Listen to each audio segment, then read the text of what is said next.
Validation की वो क्या है कि उसे ये फील हो कि यार मुझे कोई सुनता है। जब वो रोएंगे हम उन्हें कहेंगे इट्स ओके टू क्राई, आपको रोना आ रहा है बेटा, आप रो, ये इसकी बॉडी में आ गई है और मुझे हेल्प आउट करना है इसको रिलीज करने में। तो बिस्मिल्लाहिर्रहमानिर्रहीम, मुझे कहते हैं बुशरा सलीम और आप देख रहे हैं मेरा channel mindful parenting by Bushra Salim. आज की इस एपिसोड में हम दूसरी इमोशनल नीड के बारे में बात करेंगे जो बहुत इंपॉर्टेंट है और जो बहुत ही ज़्यादा पेरेंट्स को पता ही नहीं है, चूँकि तो कोई फुलफिल नहीं कर रहा। अफसोस की बात यह है कि बच्चों की तो बहुत दूर की बात है, बड़ों की भी इस नीड को कोई पूरा नहीं करता और वो नीड है वैलिडेशन। वैलिडेशन क्या होता है? जब हमें यह एहसास हो कि कोई हमें समझ रहा है, कोई हमें जो है वो सुन रहा है। जिस तरह अगर आप एक बड़ों की बात करें और आप देखें कि बहुत सारे ऐसे लोग आपको मिलेंगे जो अपनी जॉब से सेटिस्फाइड नहीं है, वो काम बहुत अच्छा कर रहे हैं, उनकी सैलरी अच्छी है, लेकिन कोई उनकी हार्डवर्क को वैलिडेट नहीं कर रहा, कोई उनको अप्रिशिएट नहीं कर रहा कि यार you are doing a great job, यार मैं देखता हूँ तुम बड़ा हार्डवर्क कर रहे हो। Over time is not actually hard work. जिस टाइम में आप काम कर रहे हैं उस पर अच्छा काम कर रहे हैं, तो कोई अगर आपको रिकग्निशन नहीं दे रहा तो आपको सेटिस्फेक्शन नहीं होती, आपको वो जॉब अच्छी नहीं लग रही होती, ठीक है, और आप उस माहौल में सफोकेट होना शुरू हो जाते हैं, आप कनेक्टेड फील नहीं करते। एक जाते हुए एक डिज़ायरी होती है, जॉब से आते हुए एक्साइटमेंट होती है। तो ये चीज़ जो है वो क्यों हो रही है? क्योंकि आपकी इमोशनल नीड ऑफ वैलिडेशन जो है वो वहाँ मिसिंग है। इसी तरह बच्चों की भी इमोशनल नीड है और उसमें एक बहुत इंपॉर्टेंट नीड है वैलिडेशन।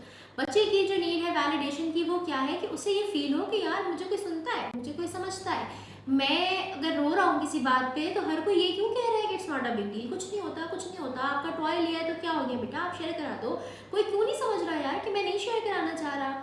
और ये एहसास जब बच्चों को नहीं मिल रहा होता तो वो फ्रस्ट्रेशन उनके अंदर स्टोर हो रही होती है और वो आप देखते हैं ज़्यादा चिड़चिड़े हो रहे हैं बच्चे, बजाय शेयर कराने के वो मज़ीद एंटी होते जा रहे हैं शेयरिंग के, बजाय कामली बात करने के, बजाय कोऑपरेट करने के वो और आपसे चिड़ रहे हैं, वो सबसे चिड़ रहे हैं और मशहूर होते जा रहे हैं। फिर उन पर टैग लगना शुरू हो गई, तो है ही बदतमीज़ बच्चा, ये तो किसी से सीधे मुँह बात नहीं करता, ये तो है ही चिड़चिड़ा, ये तो है ही गुस्से वाला, ये तो रोती ही रहती है। ये सारे टैग्स लग रहे हैं बच्चों पे और आपको पता नहीं है कि उसके ज़िम्मेदार बच्चा नहीं है, हम लोग हैं एज पेरेंट्स। तो हमें जो है बच्चों की वैलिडेशन की नीड को हम किस तरह पूरा कर सकते हैं? एक सूरत ये कि जब बच्चा रोए तो आपने उसे ये नहीं कहना कि चुप हो जाओ, ठीक है, क्योंकि एक सैड फीलिंग है उसकी बॉडी के अंदर आ गई है, अब उसका रिलीज होना बहुत इंपॉर्टेंट है। जितना ज़्यादा आप सप्रेस करते हैं अपने रोने को, अपनी उदासी को, वो स्टोर होती है और एक बॉटल जब स्टोर होगी फिर वो बर्स्ट होती है। ऐसे अडल्ट्स आपको बहुत नजर आएंगे जो बहुत अच्छे बच्चे थे अपने पेरेंट्स के, बहुत अच्छे बहन भाई थे, बहुत अच्छी बहू थी, बहुत अच्छी बीवी थी, एंड जैसे वो मामा बनी है, शी इज़ अ मॉन्स्टर मामा। तो ये सारी चीज़ें क्यों हो रही हैं? क्योंकि वो फीलिंग्स को दबा रही थी कि मैं तो अच्छी बच्ची हूँ, सो आई डोंट क्राई, मैं तो अच्छी बच्ची हूँ, I don't I don't show my feelings because I make things easy for other people. But then you have a baby and then you are not making things easy for your own child, the one you love the most. तो इन सारी situation से, इन सारे traumas से हमने अपने बच्चों को बचाना है, उनकी नीड ऑफ वैलिडेशन को रोते वक्त पूरा करना है। जब वो रोएंगे हम उन्हें कहेंगे इट्स ओके टू क्राई, आपको रोना आ रहा है बेटा, आप रो। वो उनको जब बच्चों को ये पता चल जाता है कि एक तो रोने से कोई चीज़ नहीं मिल रही, यानी अगर मोबाइल की जिद कर रहे हैं तो रोने से मोबाइल तो मिल नहीं रहा, मम्मा तो कह रही है रो लो, रोना तो आ सकता है, तो बच्चे जो है वो जिद करना भी छोड़ देते हैं, बच्चों की फीलिंग्स टाइम पे निकलना शुरू हो जाती हैं। One of my client told me कि जब मेरी बेटी दिन में एक दफ़ा अच्छा वाला रो लेती है और मैं उसको रोने देती हूँ और मैं उसके पास बैठ जाती हूँ, जैसे आपने बताया कि I am here for you बेटा, आई अंडरस्टैंड, इतना मुश्किल है ना, आपको ये चीज़ चाहिए और मामा नहीं दे रही, आई अंडरस्टैंड, रोना तो आएगा इस पर, आप रो लो। फिर थोड़ी बाद में उसे कहती हूँ आपको हक चाहिए, और ये सारी चीज़ें करने के बाद वो पूरा दिन बहुत पुरसुकून रहती है। तो कहने लगी मुझे जब वो रो रही होती है ना तो बजाय मैं परेशान हूँ मैं खुश हो रही होती हूँ, क्या इसके बाद मेरा दिन जो है वो पूरा बहुत सुकून से गुजरेगा।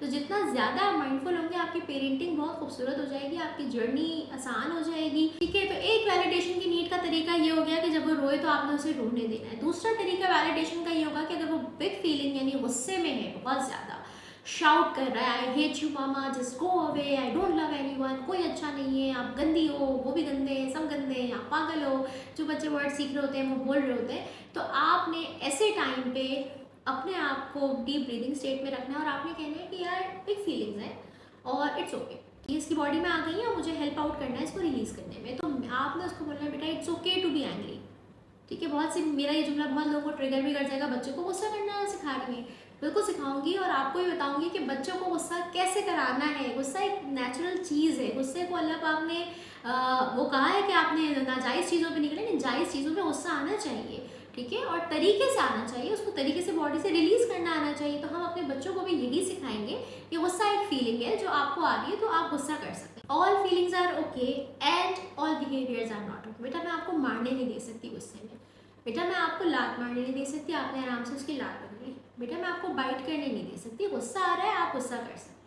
ठीक है, तो आपने हर फीलिंग्स को उसकी वेलकम करना है। आई सी आप बहुत फ्रस्ट्रेटेड फील कर रहे हो, अलग अलग नाम दें बच्चों को। आई सी आप बहुत डिसअपॉइंटेड हो, आपने जो है वो यूँ करा था और ये तो यूँ ब्लॉक तो गिर गया, और बच्चे अक्सर ब्लॉक गिरते हैं, फ्रस्ट्रेट हो जाते हैं। आई सी इट्स बनता है यार, फ्रस्ट्रेट होना तो बनता है।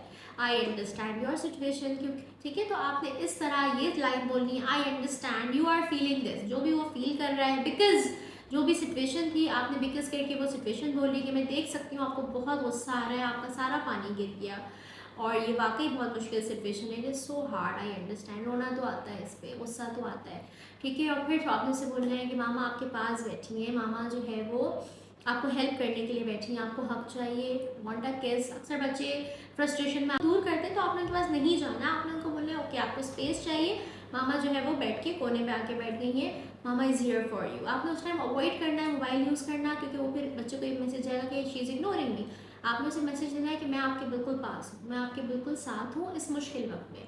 फिर जब वो रिलीज़ हो जाते हैं, फिर वो आपको हग करते हैं, उस हगिंग के टाइम जब वो रिलैक्स हो गए, उनको रोना रो चुके हैं, उसको भी आपने समझाना शुरू नहीं कर देना कि बेटा आपने क्यों मारा था भाई को, बेटा ये उस वक्त आपने कुछ नहीं करना, just hug your child, be in the moment. Later हम एक्सप्लोर करेंगे कि क्या वजह हो रही थी। जितना जितना माइंडफुल होंगे, आपको बच्चे के एक एक दफ़ा रोने की वजूहत पता होगी, यार आज इसने नैप नहीं किया, आज मैंने इसका टाइम नहीं गुजारा, आज ये स्कूल से बहुत थका हुआ आया है, कि स्कूल में lot of people, lot of things to do, lot of instructions to follow, बच्चा ओवर स्टिमुलेट हो जाता है, ओवरवेल्म हो जाता है। तो ये सारी चीज़ें हैं, ये है इंपॉर्टेंट। दूसरी नीड ऑफ वैलिडेशन, बच्चों की फीलिंग्स को प्लीज़ वेलकम करें, उनको मत डराएं फीलिंग से। ये भी इंशाल्लाह ज़रूर बताऊंगी कि फीलिंग्स बच्चों को सिखाएं कैसे सारी चीज़ें, लेकिन वैलिडेशन की जो इंपॉर्टेंट नीड है उसको आपने इसी तरह पूरा करना है। It's okay to feel all the feelings, feelings are amazing, feelings हमें कुछ बताने के लिए आई हैं हमारी बॉडी में, व्हाट आर यू फीलिंग, और फिर आपने उसके नीचे फोकस करना है कि उस फीलिंग के पीछे जो आइसबर्ग है, जिसको आपको सिर्फ एक बच्चे का बिहेवियर नजर आ रहा है, मार रहा है, गुस्सा कर रहा है, उसके पीछे क्या फीलिंग है, और फिर उसके पीछे आपने उसकी अनमेट नीड को देखना है कि वो क्या नीड है जिसकी वजह से मेरा बच्चा जो है वो इस तरह बिहेव कर रहा है। और जब आप नीड पूरी करना शुरू करेंगे, इनिशियली आपकी फीलिंग बच्चे की चेंज होगी, फीलिंग चेंज होगी, आपके बच्चे का बिहेवियर चेंज हो जाएगा। उम्मीद है ये वीडियो आपको पसंद आई होगी, इसको लाइक करें, चैनल को सब्सक्राइब करें। Thank you so much.